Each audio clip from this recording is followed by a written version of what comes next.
What's up, folks? Welcome back to the channel. The weather had the week kind of screwed up, so I apologize for not getting a video up sooner. But the weather cleared up. It's beautiful out here, and it's time to talk about the Badger Ordnance M134 minigun. I've been hunting with this for the last 2 weeks, maybe 2.5 weeks. I've been posting up a lot of stuff on IG, doing reels and showing photos and a little bit of shooting with it. And guys, it's time to talk about it. A lot of people have been asking questions, and this is the perfect place to give you guys the feedback. You don't see a day optic on it, you don't see a thermal on it, so we're not gonna have any shooting here. I know a lot of people get frustrated with me on that, but you gotta understand that I'm strictly a night hunter. I'm not a paper puncher, I'm not a daytime hunter. I'm just not that guy, and I apologize because I know that it's something that a lot of people pay attention to, but there's some good things and some bad things about this rifle, and that's what I want to talk about in this video. Get you guys some feedback, and also you're going to be able to see how the grind hard 115s in 308 performed on coyotes and pigs. All right, so before we even get in depth with this platform, and I'm not going to talk too much about it because I don't want to drag this video out, but I just want you guys to know that I didn't know nothing about this rifle 2 months ago. I didn't know anything about it. I walk into Bauer Precision. Caesar was behind the counter. He was on the computer, and he says, "A.amantine, check out this rifle." So I look at it on the computer screen. Nothing caught my attention. I really didn't even look into it or even read up on it, and I just walked off. Started talking with Brandon. Didn't bring up nothing about it. He didn't say anything about it. And then 2 weeks later, it's at the shop. He takes a picture of it and sends it to me. And I said, I'm on my way. So I swing by the shop, and guys, I pulled it out of the box. I dry fired it. I worked the bolt. I felt it. I adjusted the length of pull on here, got it, my cheek weld on it, and I was like, this thing is amazing. I was like, I gotta shoot this. I gotta buy it. Like, I want to buy this one. And Brandon would not sell me that rifle, but he ordered me one, and somehow, some way, he was able to get his hands on a few of these rifles. So if they're available and your budget allows it, contact Bauer Precision in Denton, Texas, and they might have a rifle there. But I do know for a fact that less than 400 of these were ever made, and my neighbors are shooting right now. And if they only knew the benefits of shooting suppressed, I wouldn't be hearing that. They probably wouldn't have to double up on their hearing protection. They'll probably see a lot more animals over there. They just don't, they don't understand the beauty of shooting suppressed. All right, folks, I apologize. He was having the gunshots over there, and then my buddy rolled up on a four-wheeler, and we talked for so long that I had to switch positions because the sun went behind the tree. Oh my God, it's always something, always. Anyways, back to the M134, guys. I'm just gonna give you a quick breakdown of what we have here. This rifle is built by Badger. So we got their action up here, which is an M2013 action. This is a 6.3 lug design. So for example, my Arc Nucleus, it's a 3-lugged. 700 style bolts are 2-lugged. This has 3 up front and then another 3 behind it. So it's a 6.3 lug design. I think they call this their Magnum action. But man, it is absolutely, I don't even know what word. I'll just say it's just a phenomenal action to be behind. 60-degree throw. If you know anything about the AIs, you know it has this kind of curved little handle here. It looks really weird until you actually get behind it, and then you'll realize how nice it is. And it's just a really short, fast throw, and it's there. It's positive. I don't get hung up. It's really slick. It does not require a bunch of lube on here. All the contact points have its wear spots now. This thing is broken in. I shot this thing quite a bit, and it is extremely smooth to operate. One thing a lot of people are not going to like about this action, I've been reading online, you know, this M2013 action, the AI action, whatever, versus the custom actions. And the only way I can describe it is that this is a heavy duty action compared to the custom action. So like this is like the 3500, the 550s, the big boy diesel trucks of actions here. The custom actions are awesome. They're beautiful. They have their place. But this one is really in a league of its own. And I'm not saying just this one, the AI as well is a good one. Downside, guys, there was, like I said, less than 400 of these ever made. Serial number on this one's in the 300s. One thing about this that will probably turn a bunch of people off, especially when it comes to the action, it's going to be chassis compatibility. So on the footprint here, we got two lugs that come down into the chassis. And this thing is a lot longer, guys. If I remember clearly, it's around, it's a little over 1.5 inches longer than your standard 700 style footprint or any other custom action out there. It's long, it's big, and it's heavier. But guys, it is a badass action to operate. I absolutely love it, and it's definitely a keeper. What we have up here is a Badger Ordnance EFR rail on the Manners chassis.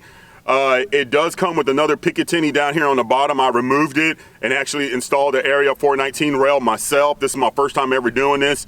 It was a ballsy move because I knew if I damaged this chassis, there was going to be no replacements. They don't make this chassis anymore. Manners was on my website talking about, not on my website, but on Instagram, and they commented and said that this was a limited run strictly for Badger Ordnance. So you can look around all you want for this chassis. You probably won't be able to find one exactly like this.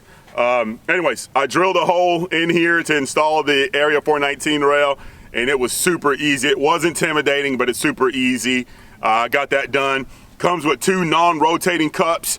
I hate the rotating cups. I actually talked with, I think it was Robert over at Manners, and I was like, why are your chassis shipping with rotating cups? I want a non-rotating cup. And he said that, believe it or not, there was a lot of people that complained about the non-rotating cups. And I'm telling you guys right now, once you put your sling in these cups and it doesn't rotate, it is a game changer. But for some reason, some folks prefer their slings to rotate and get twisted up. It's kind of weird. Anyways, Badger bottom metal here. It does come with the Trigger Tech trigger. There's a Trigger Tech trigger in here now, but the Trigger Tech that comes with it is a curved.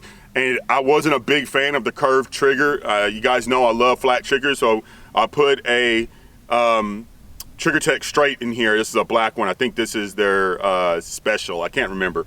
But you're going to want a smooth one because the bolt release is here on the side. It doesn't have like a 700 style bolt release. So if you're going to order triggers, pay attention if you have a side bolt release. Then you can just specifically pick the trigger for that. But it's a 700 style trigger. So any 700 style triggers out there that you want to run in this, you could.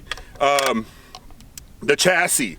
Guys, this is, I don't even know how to explain it. I will be honest with you, when I first seen it, I thought it was hideous until I actually got behind it. It is about 3 inches shorter than my Grayboe Ridgeback.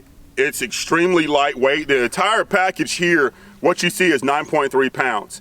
And a lot of that has to do because of the action. But other than that, that's not a bad weight for this platform. But the chassis is extremely comfortable. And the first thing that I snubbed was the cheek pad. I like to have adjustment with my cheek pad, and this one here is fixed, but you got spacers. So the spacers can be removed and you can drop it or raise it the way you want. And then we can get a full length of pull on the back part of the stock. Just by a push of a button, and then I can collapse it all the way. But you can stop it at different little increments, and that's usually about perfect for me when I'm running my thermals. Guys, I don't really have anything else to say about this. Oh, the barrel, 16-inch barrel, 1 in 10 twist. I believe this is a Bartlein barrel. It is threaded already, comes with a thread protector up here on the front.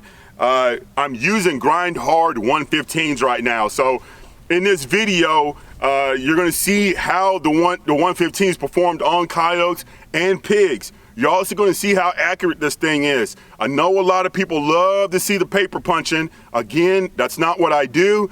I like to punch holes in heads. I like to punch holes in these coyotes and these pigs. And the ammunition was performing extremely great out of this platform. I think the 115s grouped a lot better than the 115s, and I know a lot of people are like, man, that doesn't make sense. You'll think a heavier bullet would be a lot more accurate, but with the 115s, it was kicking ass. On the box with the 115s, I want to say they have it stamped on there 3,000 feet per second, so we're probably a little less than that with the 16-inch barrel, but it was still putting the smack down on these damn animals. It was pretty impressive. There's really nothing else to talk about. I know people want more information. There's a lot more information online, but again, availability is going to be a problem, and the price could snub a lot of people. So if you're lucky, you could find these somewhere around $5,000 MSRP. I purchased it, one, for hunting, but two, because there was a limited run of these. And again, I didn't know anything about this. I think Badger did a really great job on these, and it's a shame that they're not making any more of them. But if you have any interest in their actions in the future, I'm telling you guys right now, don't pass it up. If you got a bunch of custom actions already, custom builds, it will not hurt to add an M2013 action to that lineup. I'm super happy with this.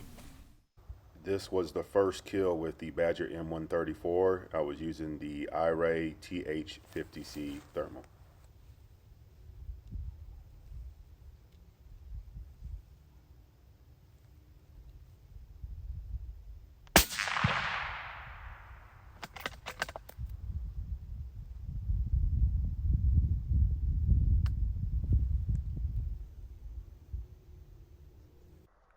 Same rifle, the M134 with the infrared outdoor RS75. I've been seeing a lot of coyote traffic in this area, and I spotted this coyote, so I was on him. And as you're going to see here in the video, I'm going to shoot him, and there's going to be another coyote just above him, and I was able to level him as well.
The rest of the coyotes that you're going to see here died on the same ranch that we killed 30 coyotes on in the last video. And some of these coyotes died within yards from where I shot the last ones.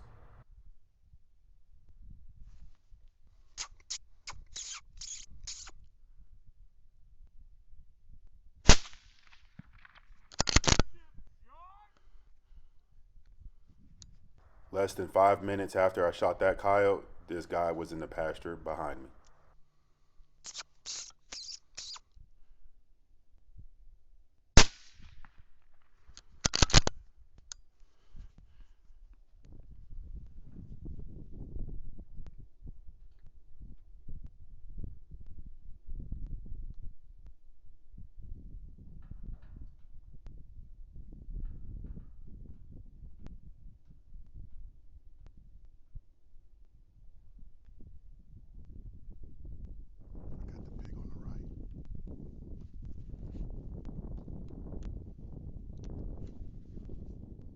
At this point, I just knew that these pigs wasn't going to stay still, and they were just trying to find a way out of this pen. So this right here just shows being patient sometimes pays off. We let them go underneath the fence. We ran up to the fence and was able to get a better shot on them, and it was a really good synchronized kill. Let their heads come up.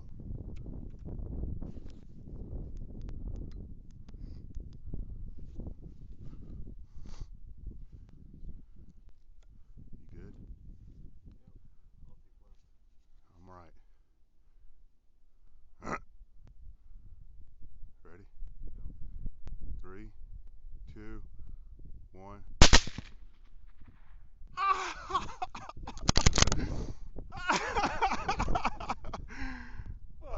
Oh, that was wicked. They both dropped at the same time, man.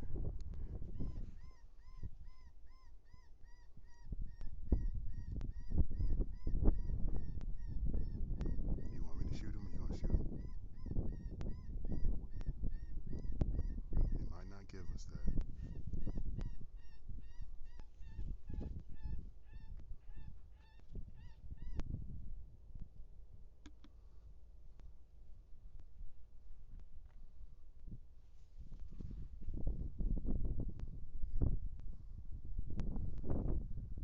You ready? 3, 2, 1.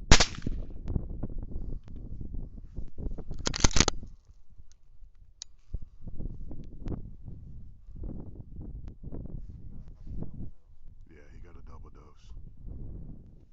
In the last video that I posted, I pulled a double near some cows, and this is the exact same spot, and I'm talking within yards from where I killed those last coyotes.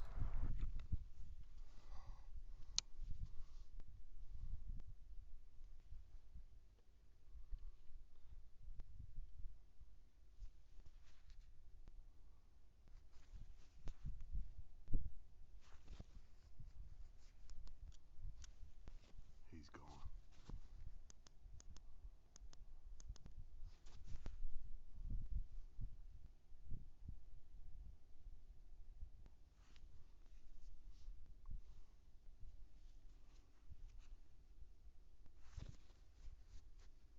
Yeah,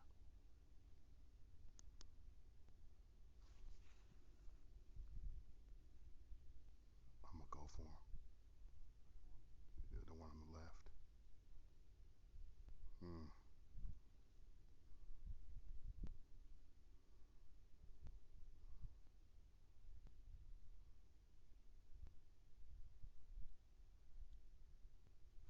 Fucking cows, man.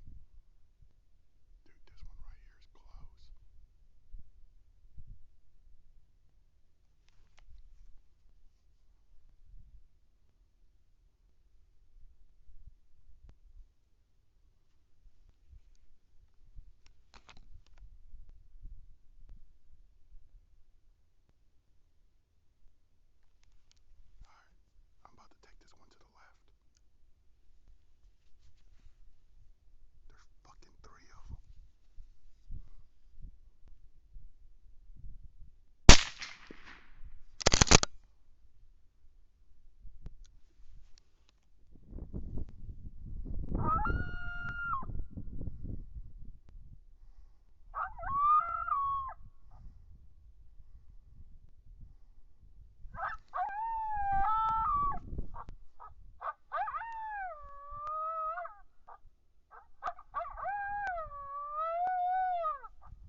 Heavy fog conditions here. Unfortunately, this pig survived. I had a shooter to the right of me, and I just wanted to play it safe, and I assumed he had the pig, but he didn't.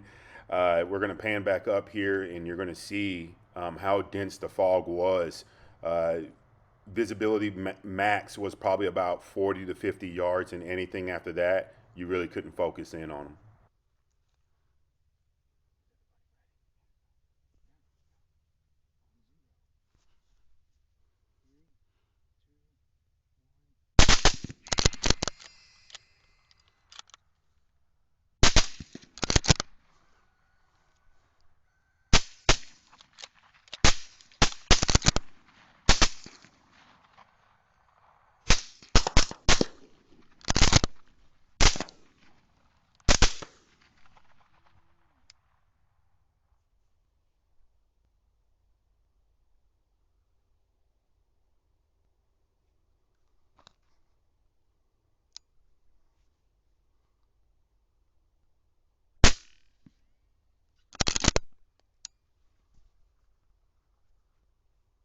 I hope you guys enjoyed that. Again, you've seen the carnage. That ammunition is something else, man, and I can't wait to throw it out of a longer barrel, to be honest with you. We got another 308 that is in the works. It's going to be a 20-inch barrel. That's going to be a really nice setup. I don't know when that one's going to get done. We also have a 223 bolt gun in the works and possibly a 6.5 PRC. So there's a few rigs in the works, and we just got to be patient, you know, waiting on parts and stuff like that. The next video, I want to do a video on my dual RS25s on my helmet. Guys, without it, I would not be able to spot these animals out in the field the way I am right now. A lot of people want to know the difference between what I'm running and versus a PVS 14 and an RH25, or just running dual nods, night vision. So I'm gonna try to get some content together for you guys, and hopefully I'll have it done by the end of this week, and I can share it with you guys, and you guys will be able to see what I'm seeing at nighttime, because I can tell you right now, it is a game changer. A lot of stuff to talk about. Hopefully I can get it all done here pretty soon and keep these videos rolling. I appreciate you guys sticking around and listening to me talk. A lot of people absolutely hate it, and hopefully those guys can just move on somewhere else and find something that they can enjoy to watch. But it's obvious you guys want to hear the info. You want to see the carnage. You want to see the hunts. You want to see the gear. That's what I'm here for, and that's what I'm trying to share with you guys. I will see you guys in the next video.